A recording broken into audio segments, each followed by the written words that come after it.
Hey guys, welcome back. So to start today, we're going to go backwards a bit. Gather round, Danimals, get a snack and get comfortable because it's story time. I've stated that I go shopping every week and alternate between the dispensary and grocery store.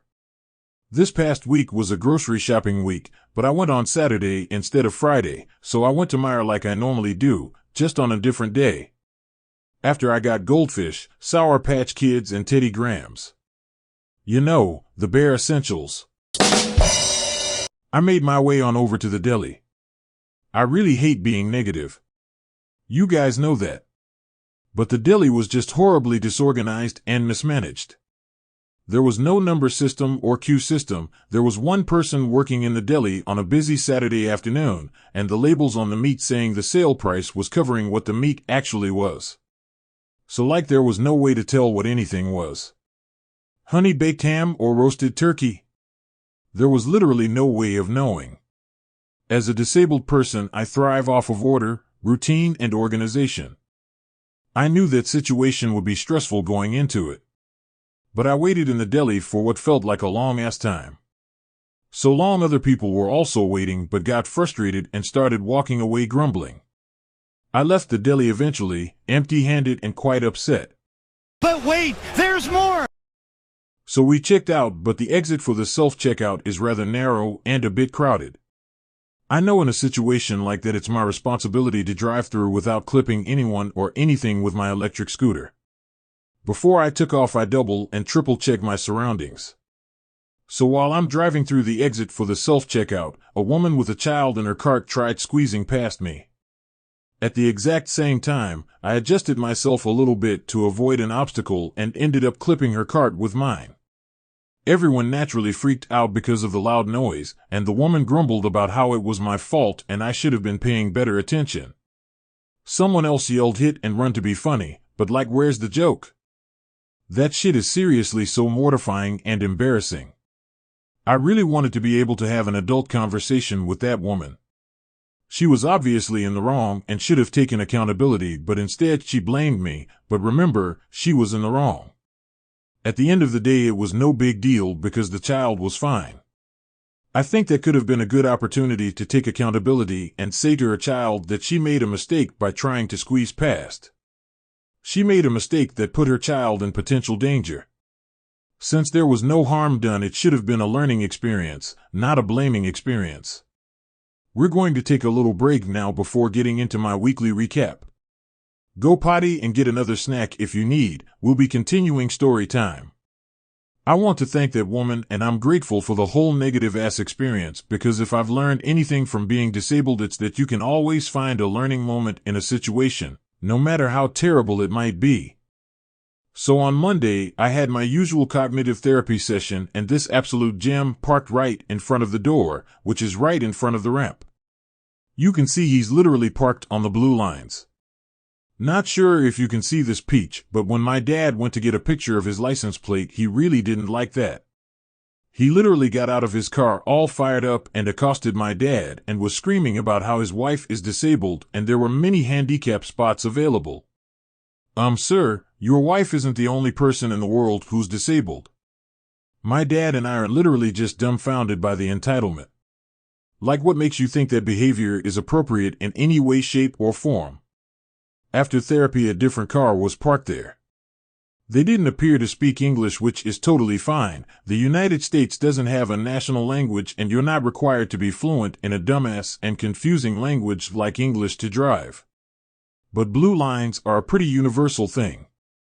The handicap logo looks the same no matter what country you're in. Actually, I know it was changed recently. Was that like an international thing, or was it just here in the States? I really don't know. Regardless, you don't need to speak English to know not to park there. You should just know better. I worked on my conference championship video on Tuesday, which I have linked in the description. On Wednesday, I do occupational and physical therapy at the Recovery Project. I started this picture in OT. Coloring is really therapeutic and cathartic for me, kind of like making these videos. I really love being creative and expressing myself. When I do PT, I'm always walking safely and just doing other stuff I can't normally do. I had an appointment with the ear, nose, and throat doctor on Thursday. I got this cool shot while there which reminded me of this.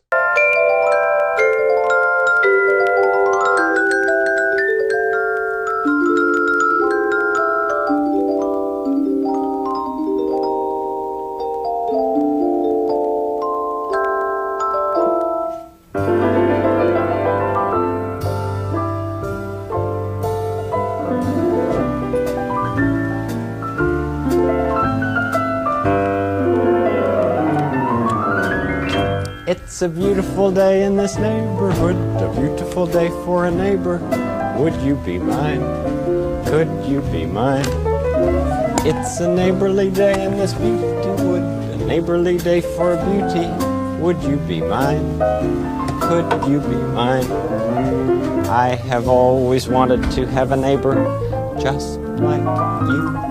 I've always wanted to live in a neighborhood with you. So let's make the most of this beautiful day. Since we're together, we might as well say, would you be mine? Could you be mine? Won't you be my neighbor? Won't you please? Won't you please? Please won't you be my neighbor? My neighbor? I'm glad we're together again. It's an important reminder to always be a good person and a good neighbor even when people act ignorant and entitled.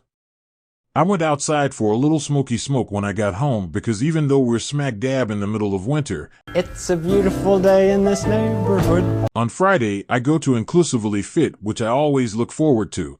Even though my pull-ups and other workouts didn't look this clean or whatever is okay.